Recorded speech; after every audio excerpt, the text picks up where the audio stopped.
संजू सैमसन, क्या बात है।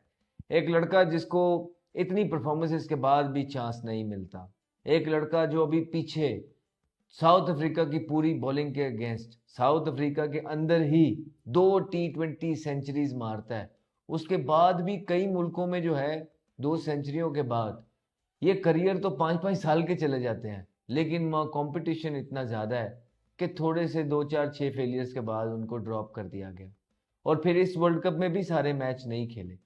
क्या बैटिंग करके गया है यार संजू सैमसन। 89 रन बना के गया है 42 गेंदों के अंदर। ये होते हैं भाई साहब प्लेयर जो मैच को वन साइडेड कर देते हैं पहले ही 10-11 ओवरों में।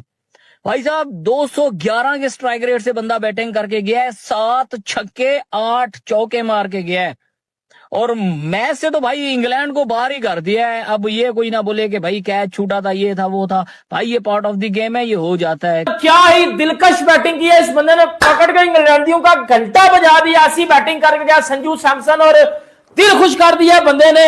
इंडिया फाइनल में जा रहा है, ये आपको भी पता है, ये मुझे भी पता है कि इंडिया आराम से फाइनल में जा रहा है। लेकिन भाई जो आज इंडिया करने लगा ना इंग्लैंड के साथ, अरे ब्रो सब तू रो रहा होगा कि मैंने कैच क्यों छोड़ा है ईशान उसका सैमसन का।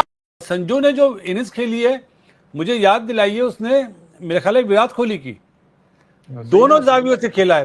पहले पावर प्ले में संजू ने डोमिनेट करा है, सामने अभिषेक भी आउट हुआ है, ईशान किशन भी आउट हुआ है, लेकिन डोमिनेशन संजू की दी।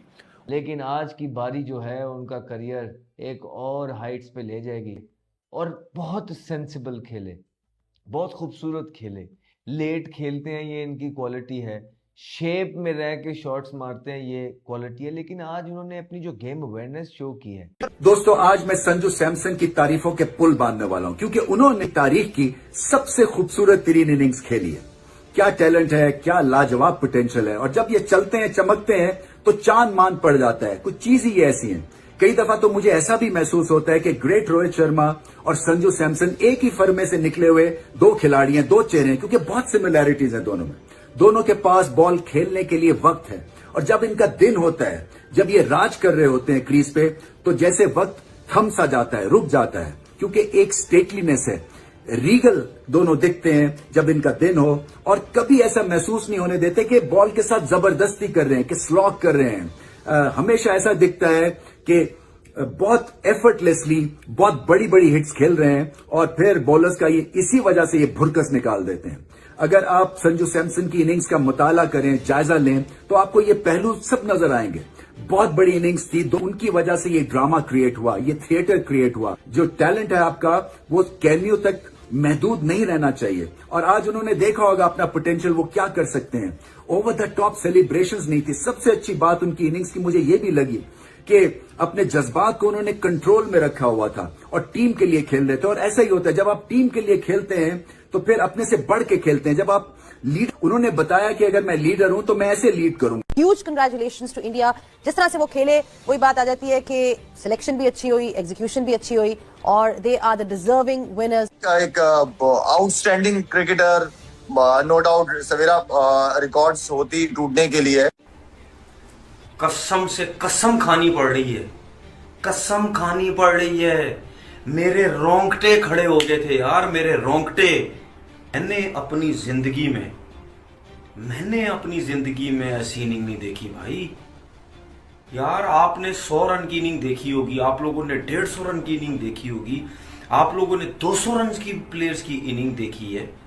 यार ऐसी इनिंग मुझे नहीं लगता क्रिकेट की हिस्ट्री में कभी इस किस्म की इनिंग खेली गई होगी। क्रिकेट की हिस्ट्री में नहीं हुई। ऐसी कंडीशन भी हो जहां पे बॉल अगर ब्रेक ही नहीं हो रहा, वहां स्पिनर लगाएंगे तो वो तो रन करेगा ना। तो संजू सैमसन है वो, उसको ग्राउंड का फर्क नहीं पड़ता, वो बहुत अच्छा परफॉर्मर है, और मैं कहूंगी कि T20 में एक, मैं कहती सुपरस्टार है वो। इंडिया का टॉप का बैट्समैन है, विकेट कीपर बैट्समैन T20 में। बस इसको लॉक कर देना चाहिए कि भाईजान T20 में अब अगर कोई विकेट कीपर होगा वो इंडिया का, तो वो संजू सैमसन होगा। इंडिया इतनी कमाल की मोहसिन साहब, Sanju Samson highest, one of the finest बल्लेबाजी। मेरा फेवरेट प्लेयरों में से ये एक प्लेयर है। जब ये चलता है ना, कसम से इतना जबरदस्त दिल करता है इस बंदे को देखने का, मजा आता है। मैं आपको सही बता रहा हूं, टीवी के सामने से हटने का दिल नहीं करता। जिसकी है किसी भी मोमेंट आपको लगा नहीं है कि इंडिया पूरे मैच के अंदर आपको अपर हैंड दिखाई दिया है। जब बाद आप कुर्सी को लाएं, वसीम अकरम को लाएं, मैकरा को लाएं, डेल स्टेन को लाएं, जिसको भी लाएं, आपका फायदा ही कोई नहीं है। आपने उसका बल्ला खुलवा दिया। संजू सैमसन जो कि काफी रडार में थे, काफी इनको चांसेस मिले, टुकड़ों में मिले, एक ऐसा टैलेंट जिसके लिए कहा जाता है इसके पास रेंज और स्ट्रोक्स की भरमार है कि हम ऐसे ही नंबर